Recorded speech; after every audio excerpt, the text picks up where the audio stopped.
সুপ্রিয় দর্শক, এন্টারপ্রেনার বাংলাদেশের বিশেষ আয়োজন ফাউন্ডার্স জার্নিতে আপনাদের সবাইকে জানাচ্ছি স্বাগতম। সাথে আছি আমি তানজিয়া আজমি। আজ আমাদের শোতে উপস্থিত আছেন এমন একজন অতিথি যিনি বাংলাদেশের ই-কমার্স খাতকে দেখিয়েছেন নতুন দিগন্ত। তার উদ্যোগের নাম চালডাল.com, যার মাধ্যমে তিনি বাংলাদেশের প্রতিটি ঘরে ঘরে তার উদ্যোগকে নিয়ে গিয়েছেন। তিনি আর কেউ নন, মিস্টার জিয়া আশরাফ, যিনি আজ আমাদের মাঝে উপস্থিত আছেন। স্যার, কেমন আছেন? ওয়ালাইকুম আসসালাম। আমরা একদম চাল ডালের শুরুর দিককার গল্পটা দিয়ে শুরু করতে চাই। আমি যদি ভুল না করে থাকি, আপনারা 2013-তে চাল ডালের যাত্রা শুরু করেছিলেন। সেই সময়ের গল্পটা যদি আমাদেরকে একটু বলেন। আমি তো তখন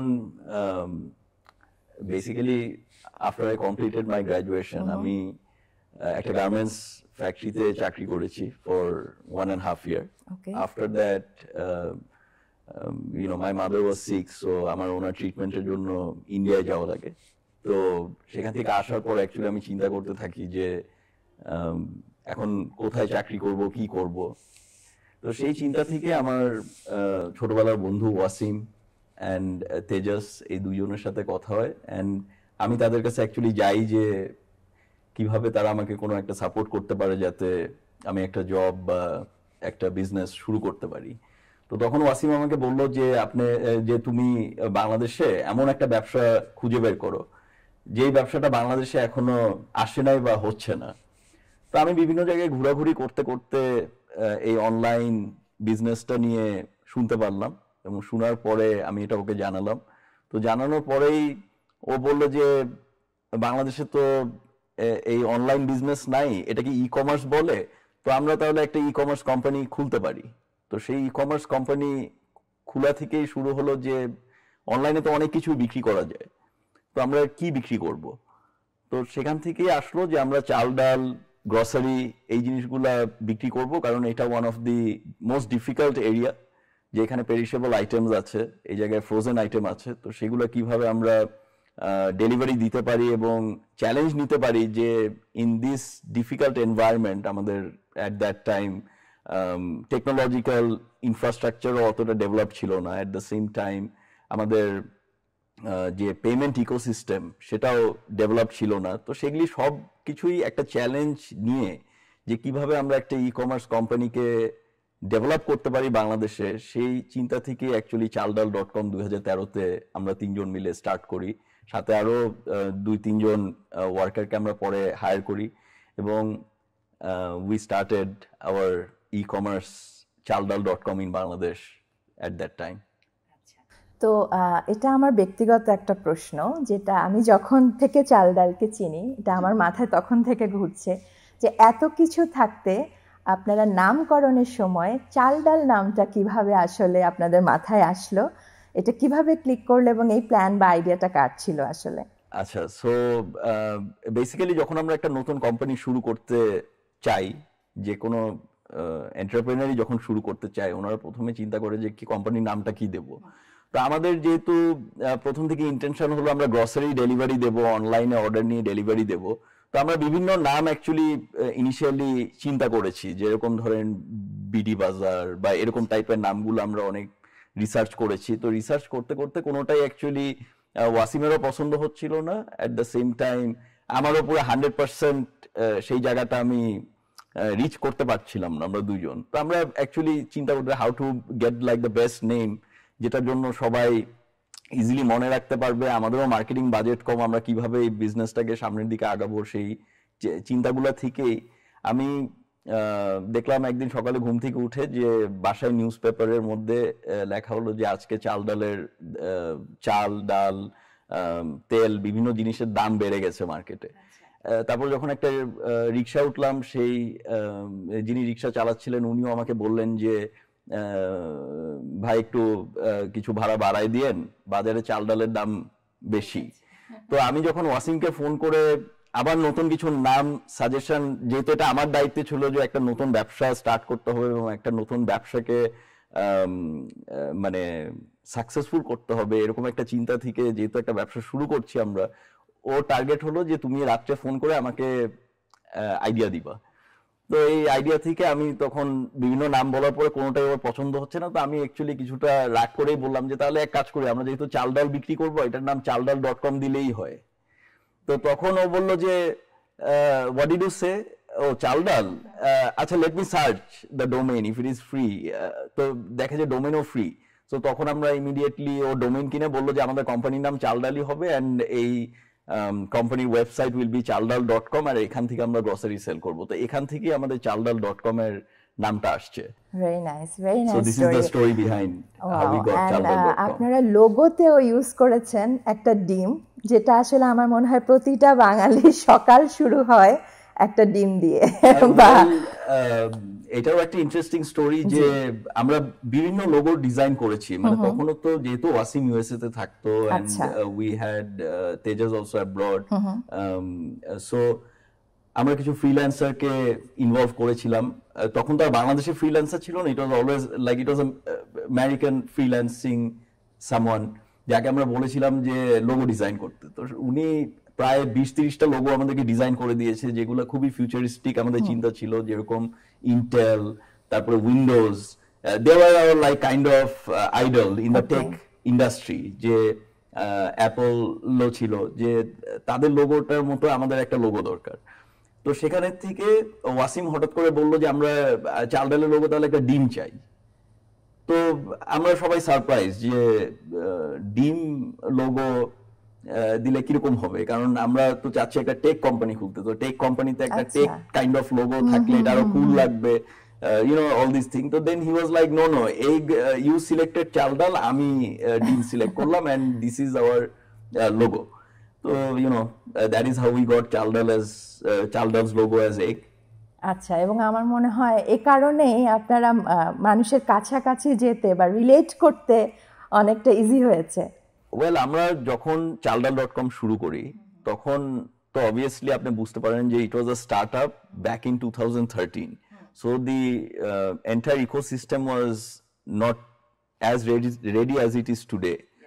So আমরা সবসময় চিন্তা করেছি কিভাবে খুব কম বাজেট খরচ করে সবচেয়ে বেশি রিচ পাওয়া যায়।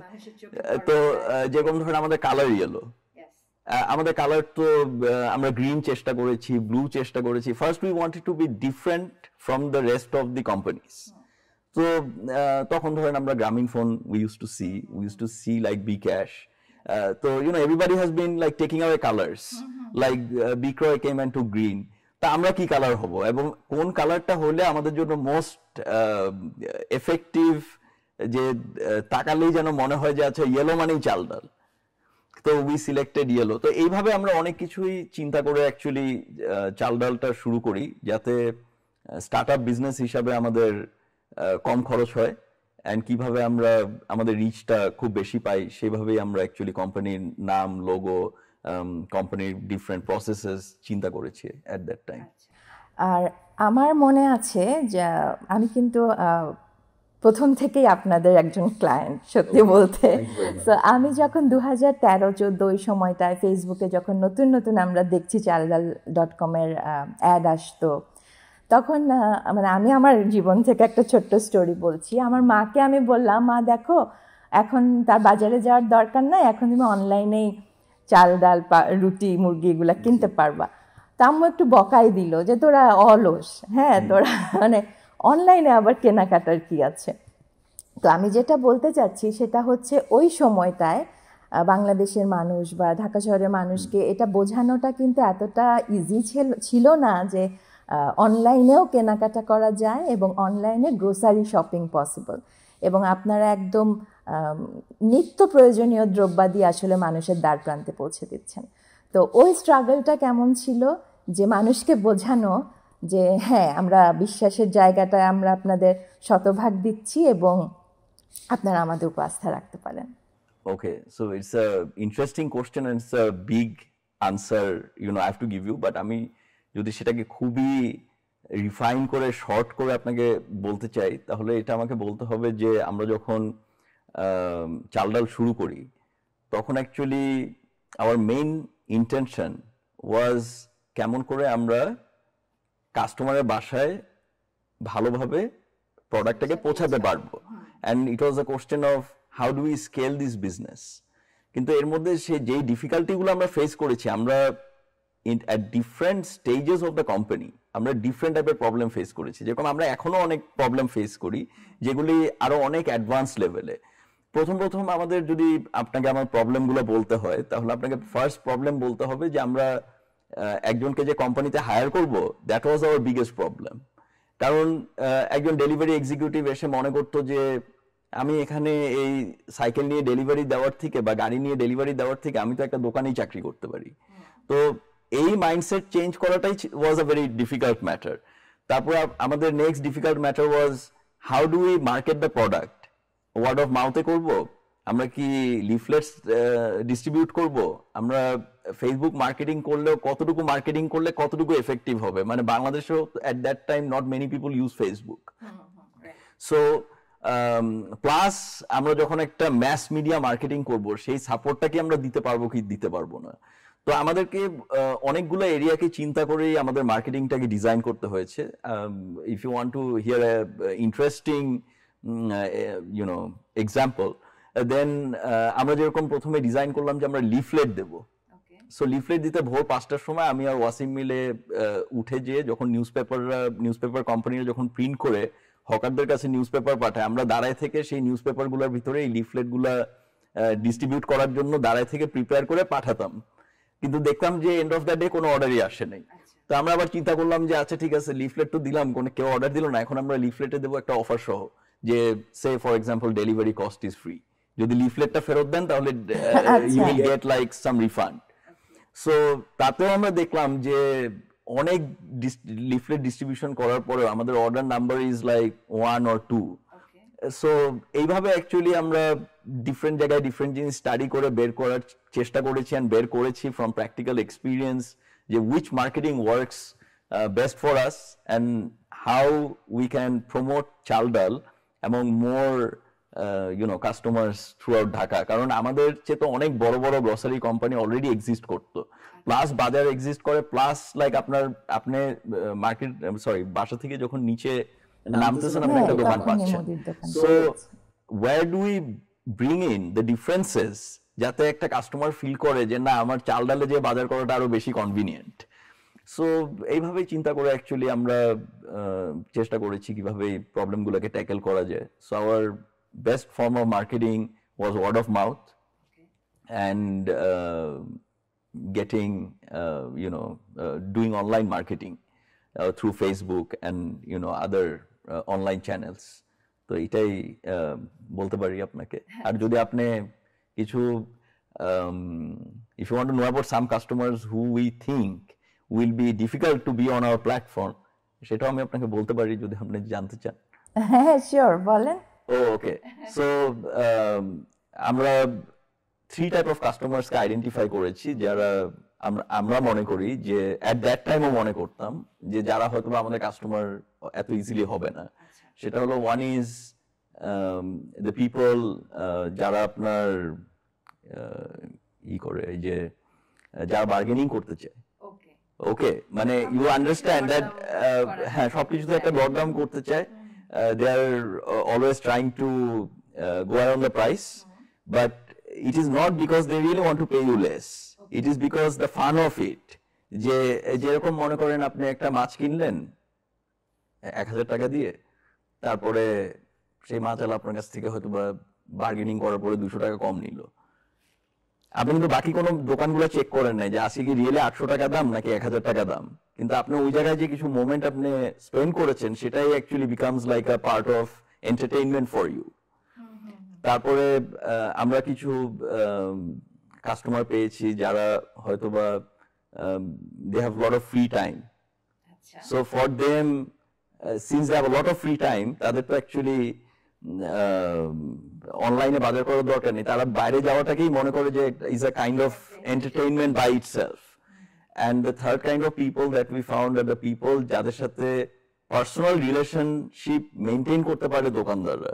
যেরকম আপনি গেলেন, আপনাকে 1 কাপ চা দিল, আপনি গেলেন, আপনাকে কিছু ইনফরমেশন জিজ্ঞেস করলো যে আমার ছেলে তো পরীক্ষা দিচ্ছে, ভালো রেজাল্ট করছে, সেটা আমরা করতে পারবো না অনলাইনে। তো এই টাইপের 3টা জিনিস আমরা খুব difficult area. Like we don't think we could really come up with any kind of marketing যেখানে তারা রিয়েলি সব চেঞ্জ করে আমাদের এখানে আসার জন্য ইন্টারেস্টেড। বাট তারপরেও আমরা যেহেতু এখন অনেকদিন হয়ে গেছে, অনেকে জানতে পারছে যে অনলাইন মার্কেটিং অনলাইন ই কমার্সে আসলে তারা ইজিলি জিনিসপত্র পেতে পারে, রাইট দামে পেতে পারে, কুইকলি পেতে পারে, at the same time factory যেটা বানাচ্ছে সেটাই পাচ্ছি genuine. So for the convenience a lot of people have decided to shift to চাল ডাল। ইনফ্যাক্ট আপনারা এখন ডেলিভারিটাও 1 আওয়ারের মধ্যে অ্যাসিওর করার ট্রাই করছেন। ওয়েল, আমাদের প্রথমে আপনাকে বুঝতে হবে যেহেতু আমরা one of the first e commerce companies, এই 1 আওয়ার ডেলিভারিটা কিন্তু আমরা এই আইডিয়াটাকে প্রথমে ইমপ্লিমেন্ট করার চেষ্টা করেছি। কিন্তু যেহেতু আমাদের পুরা মার্কেটিং মানে পুরা অপারেশন সিস্টেমটা একটু ডিফারেন্ট অ্যান্ড ওভার টাইম যেহেতু এটা আরো এক্সপ্যান্ড করেছে, আমাদের 1 আওয়ারটা আমরা সবসময় হয়তো মেনটেন করতে পারি নাই দূরের বাসাগুলোর জন্য, কিন্তু যাদের বাসাগুলো আমাদের ওয়্যারহাউসের আশেপাশে কাছে তাদের জন্য কিন্তু আমরা 1 আওয়ারেই ডেলিভারি করতে পেরেছি at that time, but sometimes we always fail, but we are still building a lot of system. আমরা AI ইন্টিগ্রেট করেছি, এখন আমরা ম্যাপিং আরো বেটার করেছি, আমরা এখন আমাদের সফটওয়্যার যেভাবে আপগ্রেড করেছি যে আমরা সিলেক্ট করতে পারি যে একটা ওয়্যারহাউস থেকে কতটুকু জায়গা পর্যন্ত ডেলিভারি হবে, কোথায় ডেলিভারি হবে। So we have also transformed a lot, যেখানে আমরা এখন চেষ্টা করছি যে 1 আওয়ার মধ্যে দিতে। and again at the same time আপনি এখন চালডালে গেলে দেখবেন যে আর এখন স্লট দেখানো হয় না, আমরা একটা আপনাকে এক্সপেক্টেড ডেলিভারি টাইম আপনাকে মেনশন করে দিই, কারণ এক্সপেক্টেড ডেলিভারি টাইমটা দিলে মানুষের এক্সপেকটেশন একটু কমে যাবে, 1 ঘন্টার মধ্যেই পাবো। আপনার 1 ঘন্টার মধ্যে কিন্তু অ্যাকচুয়ালি গ্রসারি দরকার সবসময় লাগে না। So that is how we have tackled that situation. আচ্ছা, তো প্রথমে তো এতজন আসলে আপনাদের টিমে ছিল না, আপনি তো অলরেডি বললেন। এখন সম্ভবত প্রায় 250+ প্রতিনিধি আপনাদের সাথে কাজ করছে। আপনারা কি শুধু তো ঢাকা না, আপনারা নারায়ণগঞ্জ, চট্টগ্রাম এবং আরো বেশ কয়েকটা সাব এরিয়া এখন কভার করছেন। জি, আমি আপনাকে একটু কারেক্ট করি, লাইক আমাদের 250 জন মিলে চাল ডাল অ্যাকচুয়ালি রান করে না। We are a family of 2700 people and we call them family because আমরা মনে করি যে আমাদের সাথে যারাই সম্পৃক্ত আছে they are part of চাল ডাল, and without their effort আমি অ্যাকচুয়ালি তাদের প্রতিনিধি হয়ে আপনার সাথে কথা বলতেছি। So without their effort we could not come where we are.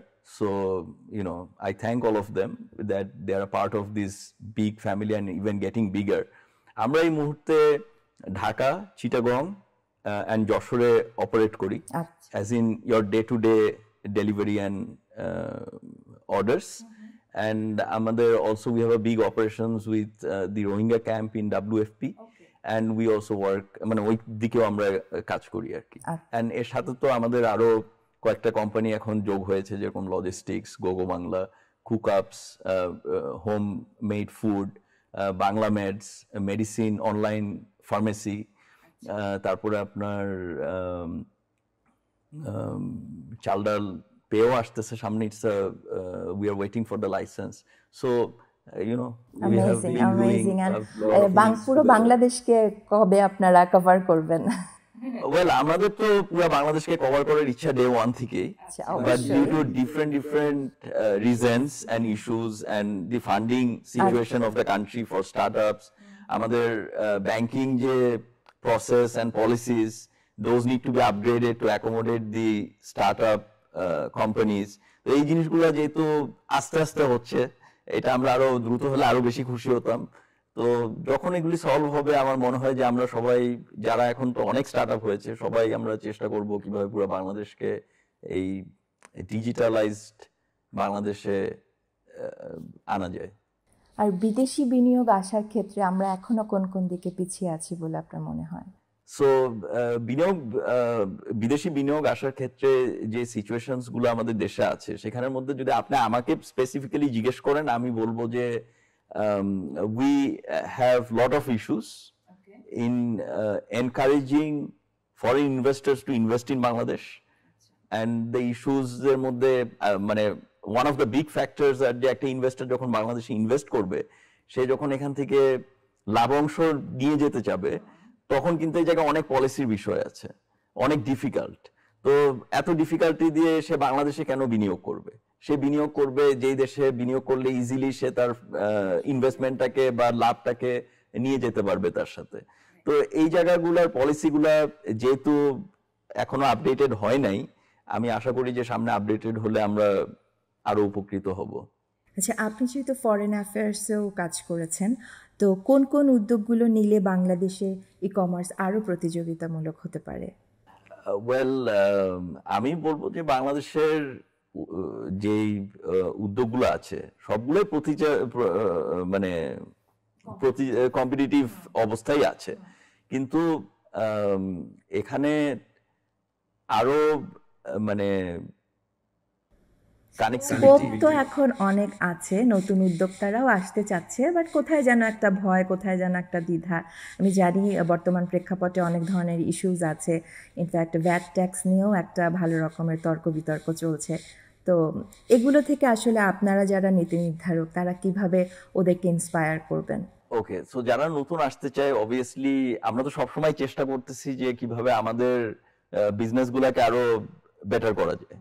So if they are following us and if they are trying to follow the processes that we are following, আমরা তো অনেক কমপ্লায়েন্ট একটা company, যেহেতু আমরা we got investment from a lot of big investors throughout the world like IFC, Y Combinator, এই টাইপের ইনভেস্টররা যেহেতু আমাদের কোম্পানিতে ইনভেস্ট করেছে, আমরা document wise and our business wise we are very compliant, and আমরা পলিসির বাইরে কিছু করি না। সো পলিসির ভিতরে যদি আমরা থাকতে পারি, আমাদেরকে দেখে যে উদ্যোক্তারা উদ্যোগ নিবে বা আমাদেরকে দেখে যারা বিজনেস শিখবে, তারা সবাই অবভিয়াসলি পলিসি দিয়ে কিভাবে ব্যবসাটা ভালো করে করা যায় সেটার দিকেই আগাবে। তো আমি মনে করি যে আমাদের ভ্যাট ট্যাক্সে প্রত্যেক বছর এই ভ্যাট ট্যাক্সের একটা চেঞ্জ হয়, প্রত্যেক বছরই এই মিটিং টিটিং হয়, তারপরে আমরা সরকারকে জানাই, সরকার আবার আমাদেরকে জানায়, আমরা আবার সরকারদেরকে একটা রিপিটেড ইনফরমেশন জানাই। এই জায়গাগুলা থেকে যত তাড়াতাড়ি আমরা একটা 5 year 10 year প্ল্যান পাবো, it will be much better for the entire industry to grow. যে for next 5 years VAT is say 5% or 0. আমি তো পার্সোনালি 0 চাই, কারণ আমি চাই যে এটা খালি কয়েকটা বড় কোম্পানির বিষয় না, it is a matter of the entire e-commerce industry. And the entire e-commerce industry, basically 99% is startup. And it is not only Dhaka, it is the entire Bangladesh. মানে যখন একটা রুরাল এরিয়ার একটা মেয়ে যখন একটা ড্রেস অনলাইনে বিক্রি করে, she is also an e-commerce entrepreneur.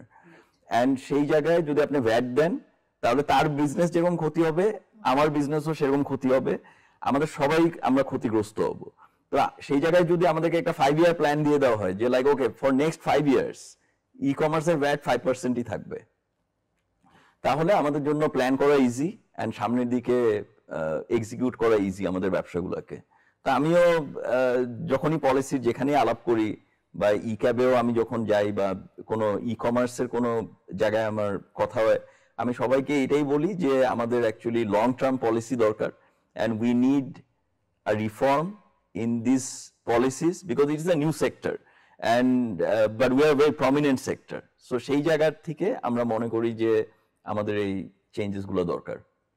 তো সরকার কি নতুন উদ্যোক্তাদের জন্য এই জিনিসগুলো আসলে মানে ওনারা কিভাবে ভাবছেন বা সম্পর্ক উন্নয়নে কিভাবে তারা ওনাদের জায়গাটা রাখছেন? সো সরকার তো at different times they take different policies to help the entrepreneurs. কিন্তু আমার যেটা মনে হয় যে it is very less well communicated. যে যেরকম ধরেন বাংলাদেশ ব্যাংক হয়তো একটা পলিসি বানাইলো, কিন্তু ব্যাংকরা এখনো ইনফর্ম না, বা ব্যাংকরা ইনফর্মড হইলো কিন্তু ব্যাংকরা অ্যাক্ট করতেছে কি করতেছে না সেটা Bangladesh bank really are the monitoring. Then the next problem is that আপনার বাংলাদেশের যে একটা ব্যবসা করতেছেন সেটা এভালুয়েট করবে কিভাবে, সেটার ভ্যালুয়েশন করবে কিভাবে, সেই জন্য যে এক্সপার্টিসটা দরকার ফাইন্যান্সিয়াল ইনস্টিটিউশনগুলোর, সেই এক্সপার্টিস কি তাদের আছে না নাই। সো সেই জায়গাগুলো নিয়ে আমার মনে হয় যে এখন চিন্তা করার টাইম আসছে, অ্যান্ড আমরা সেই জায়গাগুলো নিয়ে যদি সবাই মিলে চিন্তা করতে পারি, তাহলে আমাদের ই কমার্স সেক্টর নিশ্চয়ই সামনের দিকে আরো ভালো কিছু অবশ্যই ইনশাআল্লাহ। আপনি তো ভাইয়া গার্মেন্টস সেক্টরেও কাজ করে এসেছেন, তো আপনার সেই নলেজটাকে আপনি চাল ডালে কিভাবে ইমপ্লিমেন্ট করেছিলেন? ওকে, হেল্প করেছে কিনা? Yes sure, of course. আমি যখন গার্মেন্টসে ছিলাম, ইট ওয়াজ 100% এক্সপোর্ট ওরিয়েন্টেড কোম্পানি, অ্যান্ড সেই জায়গার মধ্যে ফ্যাব্রিক আনতে হতো চায়না থেকে, ফ্যাব্রিক আনতে হতো ইউএসএ থেকে, বাংলাদেশ থেকে এলসি খোলা লাগতো। তারপরে ধরেন আমাদের ফ্যাক্টরিতে প্রায় 400 লোক আমার ফ্যাক্টরিতে কাজ করতো। তা আমি, luckily it was my friends factory again, and he was telling me two operate the entire factory. তো আমি এখান থেকে বিভিন্ন নলেজ অ্যাকচুয়ালি এখান থেকে আমি পেয়েছি, যে কিভাবে ম্যানেজমেন্ট করা লাগে, কিভাবে ব্যাংকিং করা লাগে, কিভাবে ধরেন একটা ফরেন কমিউনিকেশন করা লাগে, একটা কোয়ালিটি কন্ট্রোলার আসলে তার চিন্তাগুলা কি কি থাকে, how to make the entire process more compliant. কারণ আপনি জানেন যে আমাদের দেশে গার্মেন্টস যে ইন্ডাস্ট্রি আছে, they are very very very regularized and compliant. So when I was in that environment, আমি অ্যাকচুয়ালি এই জায়গাগুলোকে ফলো করেছি, শিখেছি যে কেমন করে কমপ্লায়েন্স মেনটেন করতে হয়, and আমি কিভাবে এই management and compliance future use করতে পারি, সেটা তো আমার ওখান থেকেই শিখা, as well as like say banking, merchandising, import export. এই ধরনের আমাদেরকে বলা হয় ক্রস বর্ডার ই কমার্স। তো আপনার ক্রস বর্ডার ই কমার্স মানে আপনি বিদেশে টাকা পাঠাবেন এবং আপনার প্রোডাক্ট বাংলাদেশে আসবে, এবং বাংলাদেশে আসার সময় কাস্টমস ক্লিয়ারেন্স করে আপনাকে আনতে হবে। তো এই যে পুরো প্রসেসটা, এটা তো আমি ধরেন এক কন্টেইনার গার্মেন্টস মেশিনারি নিয়ে করছি। So I know that what will be the steps.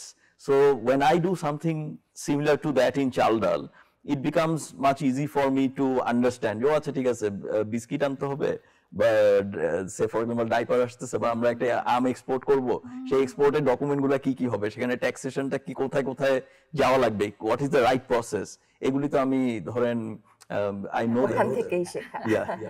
Very nice. তো ভাই আমি আরেকটা জিনিস একটু জানতে চাইবো, আপনারা খুব সুন্দরভাবে আগাচ্ছিলেন 15, 16, 17, দেন 2020-এ কোভিড হ্যাপেন্ড, অ্যান্ড আসলে ওই সময়টাই আই থিঙ্ক আমরা বাংলাদেশের মানুষজন মানে সবচেয়ে বড় চ্যালেঞ্জগুলোর মুখোমুখি হয়েছিলাম। সেই সময়টা আপনারা আসলে খুবই দুর্দান্ত কাজ করেছেন আমি বলবো। তো আপনার কি ওই সময়ের কোনো গল্প মনে আছে যেটা আপনি আমাদের সাথে শেয়ার করতে চান, বা ডেফিনেটলি ওই সময় কিছু স্ট্রাগল, কিছু ইয়েতে? ওয়েল ইউ সি লাইক তখন যেটা ছিল সেটা হলো যে এটা তো lockdown situation, and then we end up with a technology by which we can save the country. বিষয়টা হয়ে গেছে এরকম একটা যে আচ্ছা লকডাউন করলেন, কিন্তু আপনি ক্যালকুলেট করতে পারতেছেন না যে এরিয়ার ভিতরে কত টন চাল লাগবে। কিন্তু যেহেতু আমাদের কিছু পাস্ট রেকর্ডস ছিল, যদিও তখন আমরা মাত্র 2500 অর্ডার করতাম কোভিডের আগে, কোভিডের পরে আমরা, কোভিডের টাইমে আমরা ইভেন 14,000 অর্ডারও পেয়েছি, যেটা আমরা ক্যাপাসিটি কুলায় নাই, আমরা দিতেও পারি নাই ঠিক মতো। তো আমরা যেরকম আমরা এভাবে চিন্তা করেছি, দেশের জন্য একটা কাজ করার সুযোগ আসছে, তো আমরা এই জায়গায় ফুল এফোর্ট দেব। তো well it was not stock out, basically what happened is আমাদের ক্যাপাসিটি ছিল 2500 অর্ডার করার, আমরা প্রত্যেকদিন অর্ডার পেতাম লাইক 1800-1700 এই রেঞ্জে। So then what used to happen is তাহলে এক্সট্রা ক্যাপাসিটিটা কেন আমরা রাখতাম? আমরা রাখতাম for Times like Eid or Christmas, যে যখন অর্ডার বেড়ে গেল, বা নিউ ইয়ার। তো এই এক্সেস ক্যাপাসিটিটা থাকার পরে 2500 অর্ডার, কিন্তু আমি তো পেয়েছি 14,000 অর্ডার। তো আমি কিভাবে করবো? আমরা প্রথমে মনে করছি সফটওয়্যার প্রবলেম, যে ইট ইজ আ বাগ, এত অর্ডার তো পাওয়ার কথা না। তারপরে দেখলাম যে না, this are real order. So real order করার সময় আমরা তখন যেটা চিন্তা করলাম যে we should deliver only essentials, as in ধরেন আপনি একটা অর্ডারের মধ্যে কোক দিছেন, চাল দিছেন, ডাল দিছেন, and you ordered say for example diaper. So obviously কোকটা আপনার জন্য লাইফ সেভিং এর মতো ইম্পর্টেন্ট না। সো আমরা তখন হয়তো বা সেটা আমরা দেখাইছি out of stock, and we try to only deliver what is really essential for you to get at home.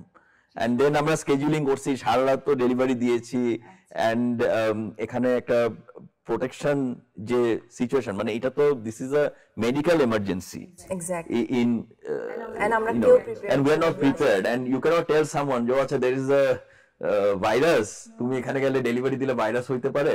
তো সেই জায়গার যে রিস্কটা নেওয়ার জন্য যে মোটিভেশনটা রাখা দরকার বা দেওয়ার প্রয়োজন, সেটা কিন্তু পুরো কোম্পানি মিলেই আমরা দেওয়ার চেষ্টা করেছি, যে কখন কি নিউজ আসতেছে, কোন এরিয়ায় লকডাউন, কোথায় আমাদের অফিস কোনটা আমরা লকডাউন করব।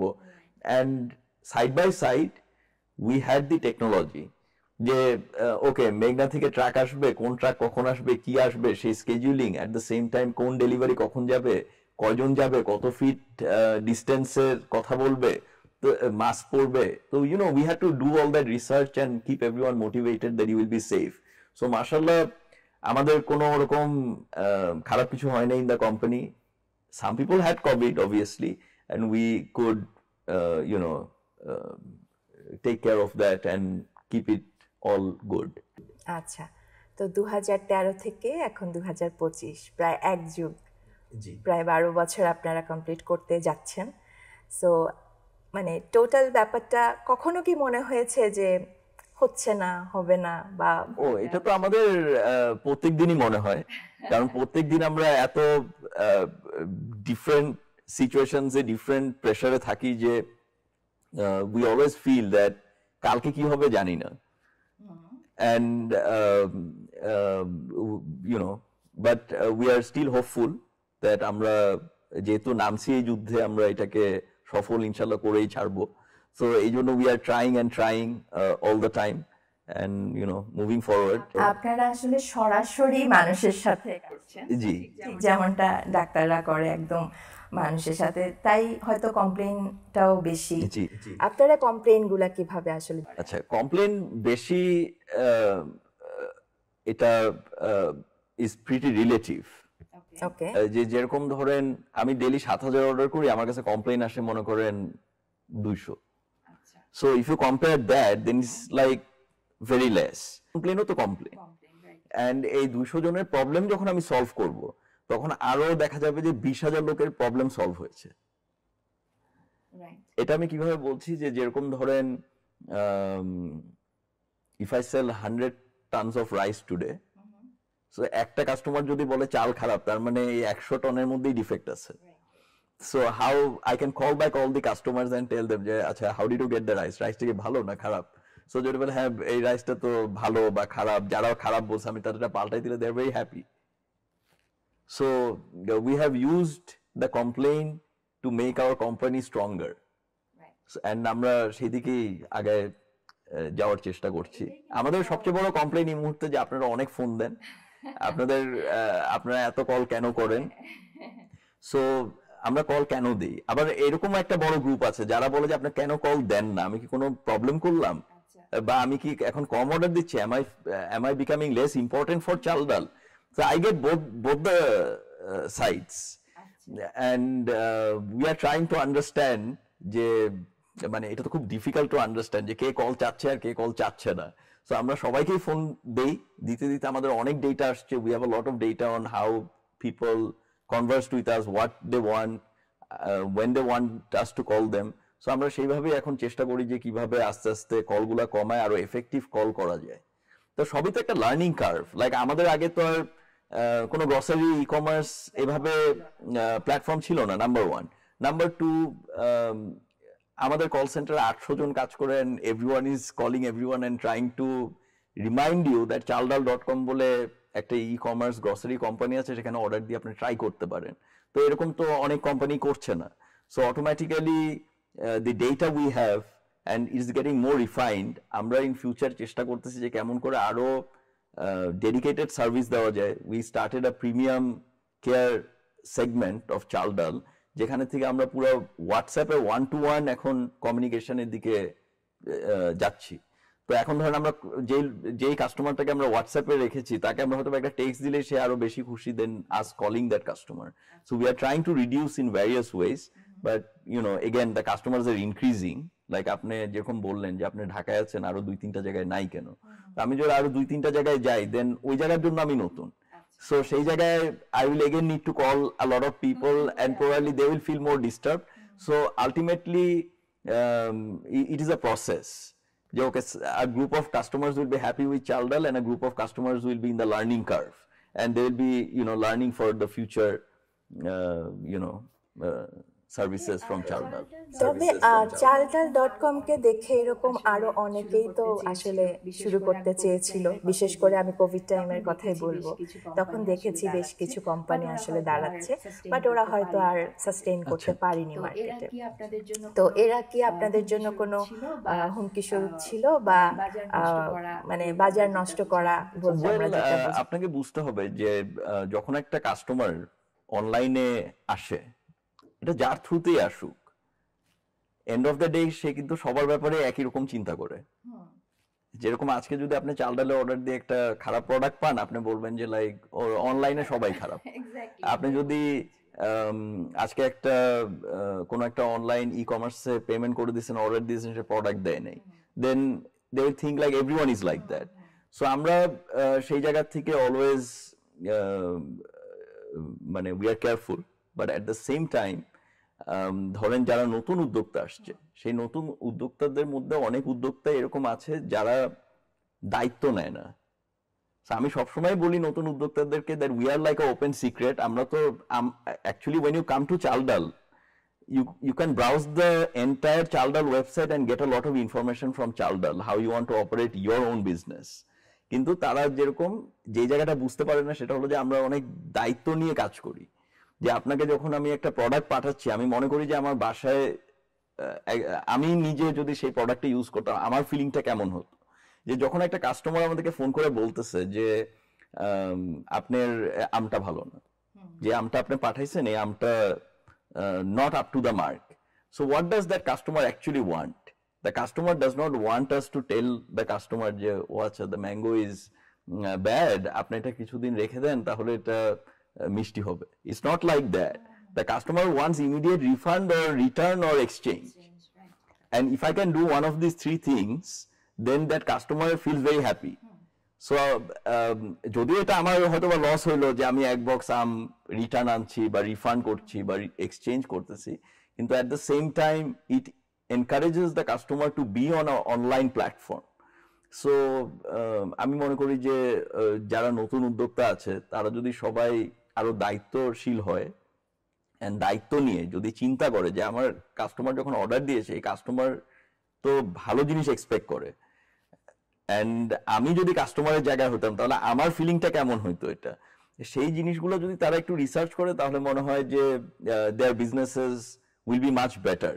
আমি বলবো না যে কারো বিজনেস বন্ধ হয়ে গেছে, কারণ আমি last whatever years, first of all আমি দেখি নাই যে অনেকে গ্রসারি সেগমেন্ট রিয়েলি আসছে, other than during COVID times, যখন হয়তো বা অনেকে মনে করেছে যে they want to help the nation. But you know, I have not seen many grocery companies open and close. But they are open, maybe open and not very big, but they also know like their problems. কারণ আমরা তো analysis করতেছি as online grocery platform, আপনার offline থেকে অনলাইনে কখনোই ওই সাপোর্টটা দেওয়া এত স্মুথ হবে না। হ্যাঁ, বাট এটা খুবই ভালো লাগলো যে আপনি খুবই পজিটিভ। আপনার ডেফিনেটলি তারা আপনার কম্পিটিটর, বাট আপনি একজন উদ্যোক্তা হিসেবেও No, I am very positive about every single e-commerce entrepreneur in the country. এটার কারণটা হলো যে যেরকম ধরেন আমি ঢাকা, যশোর, চিটাগাংয়ে অপারেট করি, তো বাকি 61 or 62 ডিস্ট্রিক্টের প্রবলেম কি?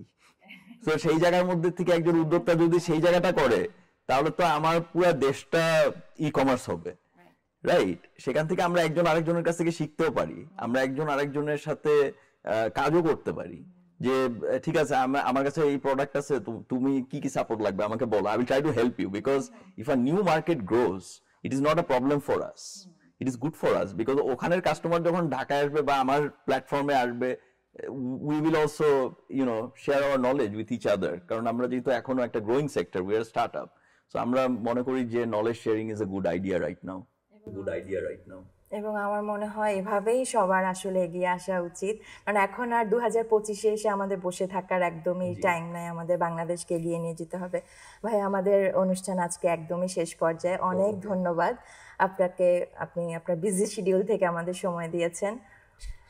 সবশেষে আমি জানতে চাই, আপনি এন্টারপ্রেনার বাংলাদেশের অডিয়েন্সদের উদ্দেশ্যে যদি কিছু বলেন।